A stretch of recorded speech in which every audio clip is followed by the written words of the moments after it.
You're using the right words for the wrong people. What's up? My name is Harvey Lemus. I've been in marketing for the last 6 years and I've been obsessed with understanding the game of marketing, understanding the game of business. And today I'm going to show you what I learned from standing on the shoulder of giants. And I'm going to show you what's the most proven, the most effective ways that people are able to create compelling marketing. And hopefully this is helpful for you. So you're going to learn today how understanding demographics is the most crucial part in your marketing. And if you can know who you're speaking to, it's going to change the game and it's going to give you insight that you never had before. So you're going to learn the difference between age, gender, and geography, because in my belief, these are the three biggest things when you're identifying your demographic. If you understand these three things, you're going to know who you're speaking to, and that's just going to give you so much clarity on your messaging. Because if you know your avatar, if you know the person, the one person you're speaking to out of the millions you can, then it's going to give you a lot of clarity on what to say, what words to use, what frames to use, etc., etc. So hopefully this is going to be the most helpful training you've seen on YouTube about demographics, and I'm probably going to go a lot deeper into this and elsewhere in other platforms, but for today, this is what we have. So this is important because if you understand know who you're speaking to, then your message is just gonna it's just gonna resonate from day one. And you got to think about it. If you're creating copywriting, if you're writing an email or whatever you're writing, if you're just thinking of a copywriting structure and you're just writing it, what you're failing to realize is that on the other end of that sales message, there's a reader. And that reader, if it doesn't feel like it's completely relevant for them, they're not going to care. They're not going to it just doesn't matter what you have to say to them because they don't get it. Like they think it's stupid, they think it's boring. It doesn't make sense. Like for example, if you are an avid soccer player and I come talking to you about the golf, are you going to care about what I have to say about golf? You're not. You're just going to think I'm stupid. You're going to think I'm lame. You're going to think I'm boring. And you're just going to go focus on soccer. So it's the same thing. It's like you got to understand that if you're speaking to people who like to play soccer, talk about soccer. And then it gets deeper than that, right? Because that's just an interest level. Let's say there's two types of avatars. There's a young 22-year-old who soccer is in his eyes it's completely different than the way that the 70-year-old sees soccer. So because you understand that within interest there's different demographics. There's older people, there's younger people, there's different genders, and there's different geographies, right? Like the way someone in Brazil or Colombia or Argentina speaks about soccer is different than the way that someone in America. They don't even. I'm American, so I use the word soccer. People in South America don't even use the word soccer. It's football, right? So you got to understand who you're speaking to, and this is why demographic is so important. Because if you don't understand who you're speaking to, your message just gets disregarded from the beginning, and you think you have such a good message, blah blah blah, but in reality, it just doesn't get received because it may have all the great tactics and strategies and great copy and great hooks, but if it's to the wrong person, that is all irrelevant. So hopefully you understand why it's important now. But the first thing we got to talk about is age and income. So kind of like what I mentioned about when you're talking about soccer, you got to understand there's two types of people. There's someone who's 70 years old, and then there's someone who's 22 years old. And your ability to make your messaging relevant to the right age is crucial because the words and the languaging and the beliefs that are instilled into the message are completely different within the two. And let me give you a real life example. At the 22-year-old, the 22-year-old who watches soccer today, and if you don't watch soccer, I'll use basketball too, or I'll see if I can come up with something on the spot. But I'm gonna use these two sports because I like them. So soccer, you believe that Ronaldo or Messi is like the greatest of all time. You believe that being a winger, like being on the edge of the field and trying to go cut in, like that's cool. You believe like tricks are cool.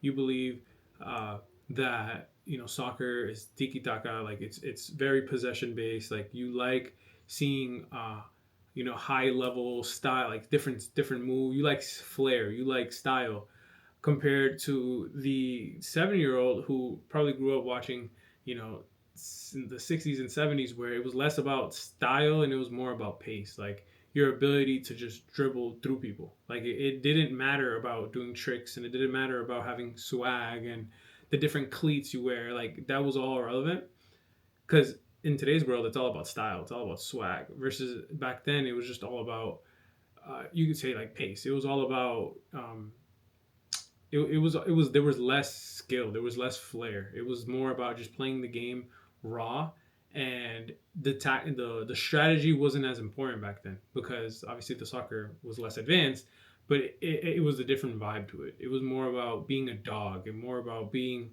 it's more about being like I can't even put this into words, but it was more about just like playing aggressive and playing with heart. Compared to now, it's more about how smart are you as a player, and and it's the same thing for basketball. Like in today's world, we live in a world where it's all about your bag, right? They say the 22-year-olds say it's all about your skill set. It's all about how can you create your shot. How can you do these dribble moves so you can get to your spot so you can shoot the three, right? Back then in the 60s or 70s, the three wasn't even a thing, and all these moves that are irrelevant today in basketball wasn't even a thing. They barely did a crossover versus now in today's world, that's like the simplest move you can do. Back then, they were shooting underhanded. Now we shoot over the top. So it's completely different. And your ability to understand the age range that you're speaking to is going to change the entire messaging. Like, if I'm going to market to a 70-year-old audience that I'm trying to enroll their grandkids, I'm going to speak about the fundamentals, and I'm going to speak about having heart, and I'm going to speak about like the good old days of basketball, right? And I'm going to speak about what they believe is the right way to play basketball. Compared to if I'm speaking to the 22-year-old, I'm going to talk about how nowadays you're not going to keep up with the rest of the competition if you don't have a certain skill set or certain moves, or if you can't if you don't. I'm probably also going to talk about style, right? Because now basketball fashion is bigger than ever, and styles, one of the most important parts, even though it has nothing to do with the game. Like it's also a big part of the game. Fashion, right? It's kind of crazy, but that demographic, I'm speaking to them completely different. This it's all about skill moves. It's all about being the best player that you can be individually. Versus the 70s, it's all about teamwork, being a team player, being having a lot of heart, doing the fundamentals, doing the dirty work. The age makes all the difference in the message that I'm going to be conveying because they have different beliefs. They come from different worlds. So that's why demographics. It's if you don't speak to the right age range, you're you're cooked. You're literally just not gonna have a message that resonates. So you got to understand the age that you're speaking to. Second thing is your gender. A lot of people they just combine men and females, and it's the most wrong thing to do in marketing. And how you market to a female is completely different than how you market to a man because their beliefs are different, their values are different. Um, they're just so different. And one of the principles of marketing is if your message is for everyone, then it's for no one. You have to speak to one avatar, one person. And let's say you create a different avatar for a man and a female. That's what most advanced businesses do. But if you just combine them, then your message loses its potency. It loses its resonance, and your market just doesn't hit the same. So you got to understand the gender that you're speaking to, and then understand that different genders value different things.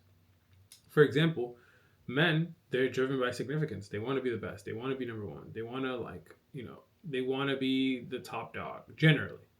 And the females, it's more about security. It's more about making sure that they're safe, making sure that it's driven by certainty. It's driven by making sure that when the time comes, they're gonna have security and safety, and everything's gonna be okay. And there's not, and you want to minimize the idea of risk as much as possible.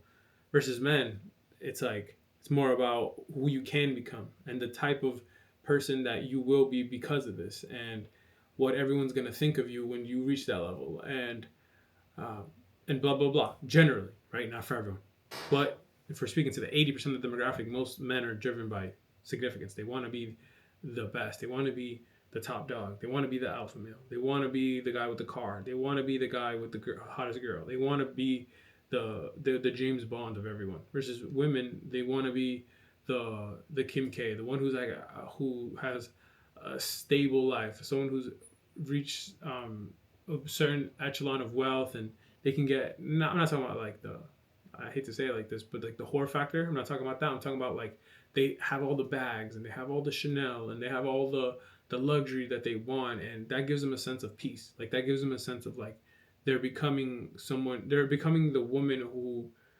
And even if I'm marketing to basketball, if I'm selling a basket, it's the same principle. It's even though I'm not selling Chanel bags, I'm selling when the game comes, they know they're gonna be one with the game because they've put in the effort, so they know they're gonna play good and they can feel a sense of peace of when the game comes. They know they put in the work to get there.